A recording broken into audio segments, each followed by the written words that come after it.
I just looked up the Legend of Vox Machina on Rotten Tomatoes and it got 100% fresh rating from critics and nearly 100% from viewers.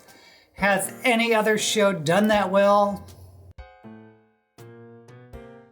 Oh yeah, I guess so. But come on, this is an amazing feat. Another amazing feat would be if you give this video a thumbs up and subscribe to my channel. Who am I? I am the BookTube Goddess, the #1 drag queen booktuber on YouTube.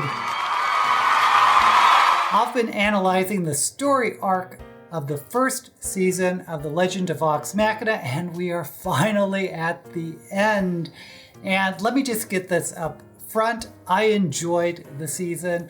I think it deserves all the praise that it's gotten, and I will definitely be watching season 2, but that does not mean that I don't think it could have been improved, especially in terms of the structure of the story arc.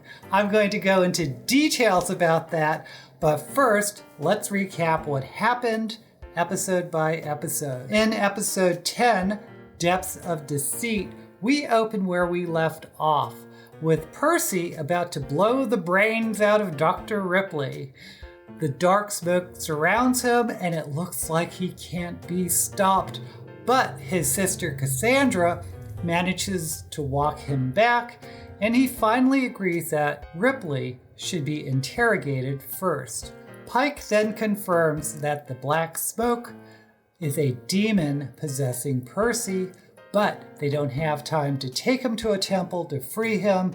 Ripley then convinces the party to let her lead them to the ziggurat, where the Briarwoods are doing some kind of ritual. The townsfolk of Whitestone rebel, with their weapons still glowing from Pike's blessing.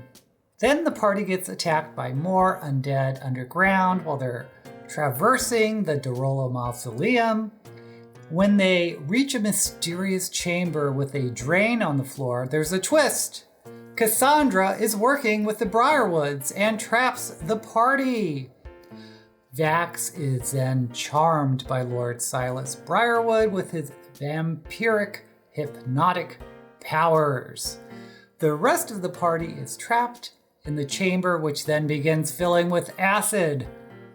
Once Percy finally snaps out of it after seeing his sister betray him, and then his sister's name appears on his gun, he is able to find the levers to open up the drain in the floor.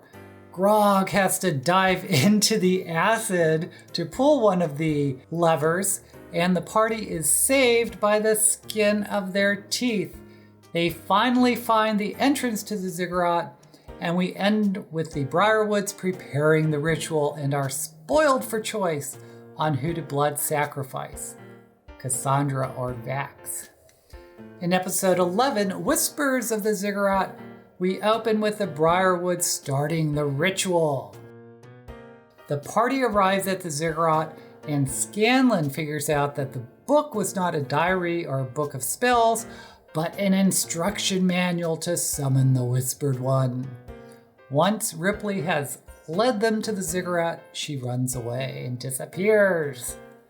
The party finally faces the Briarwoods, as well as Cassandra and the charmed Vax. Rather than sneaking up on them, Percy is possessed by the vengeance demon and charges. Grog gets knocked out pretty quick. Vax engages with his sister Vex. Percy struggles with his demon on whether or not he should kill his sister.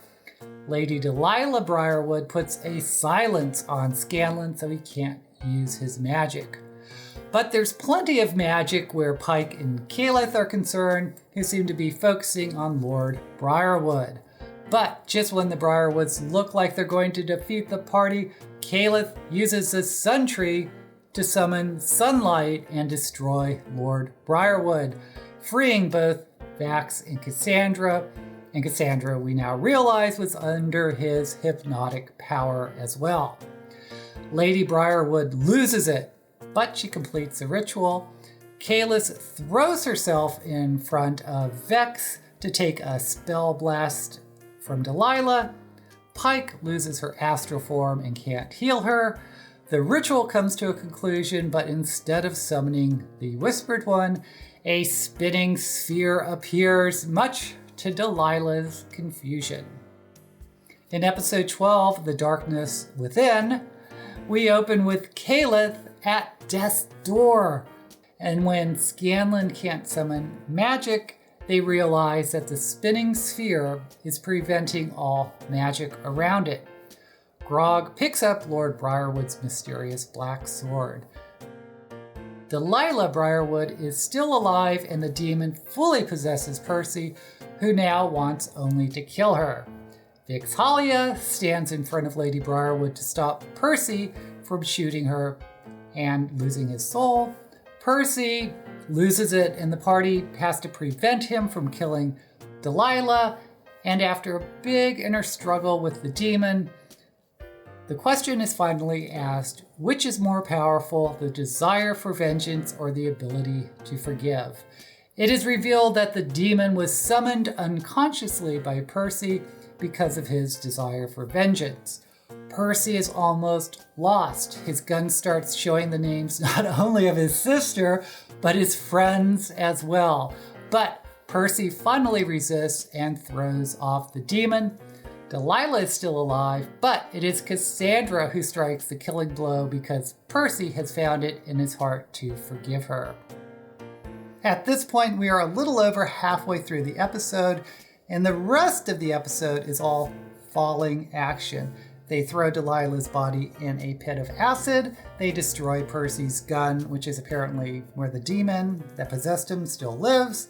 Cassandra becomes the leader of Whitestone. The Sun Tree finally is healed, and the party teleports via tree back to Amon. We also learn that the spinning sphere in the ziggurat is still around, killing people. Back in Amon, Percy is building a new gun. Scanlan is composing a song, and the Sovereign is stepping down, so the city is run by the Council of Tal'Dorei.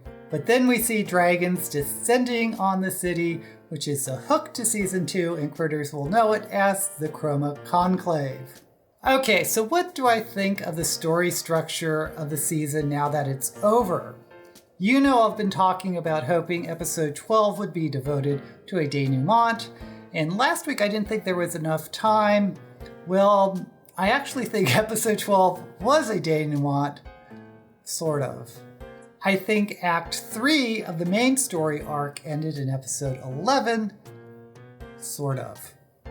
But I also said last week that I was afraid the ending was going to be rushed, being crammed into the last few episodes, and I kind of think that's ultimately what happened, because I felt the pacing was thrown off in episodes 11 and 12, because the climax didn't feel satisfying because they split it into episodes. I think we really did need one more episode to round it out.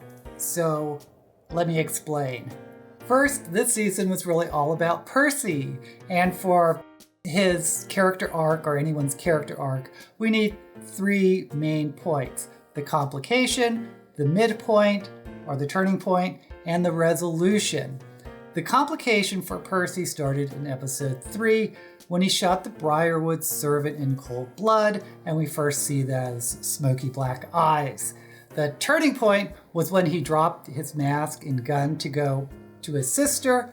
The resolution was when he was finally able to confront the demon that was fueling his vengeance. I think it was a very well done story arc, and I felt it was very satisfying, and it had a nice round progression for Percy's character arc. The 3 plot points for the entire Briarwood or Whitestone story arc can be broken down also into 3 points. Point 1, the Briarwoods wanting to complete the ritual, starting off with retrieving the book that Vox Machina stole from Delilah. The midpoint or turning point was summoning the undead legions to delay Vox Machina, so they had enough time to complete the ritual, and of course the resolution was completing the ritual. In a perfect world, those 2 resolutions, the Percy arc and the Whitestone arc should have happened simultaneously, which would have been nice bookends to contain the entire story. Instead, they split it up between episodes 11 and 12. We end 11 with the Briarwoods defeated, but the ritual is complete.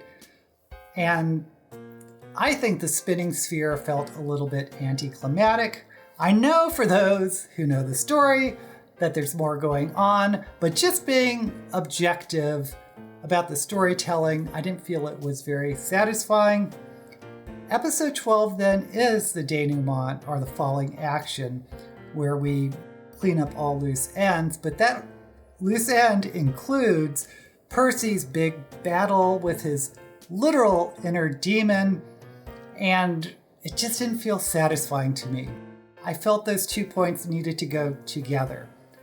On the other hand, if we got a 13th episode, episode 11 could have ended with the party unable to stop the ritual, and episode 12 could have then been devoted to Delilah completing the ritual and Percy struggling with his demon. Then we could have gotten a 13th episode, which would have tied up loose ends, which could have included saving Keyleth.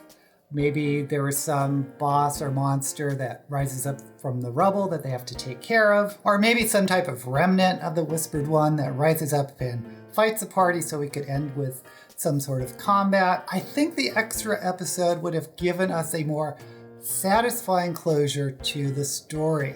Can we just talk for a minute about Vex, Vax, and Keyleth?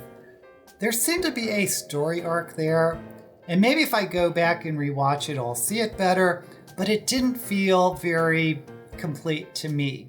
We get a romance between Vax and Keyleth, but Vex keeps warning her brother to beware of Keyleth because the druid has thorns.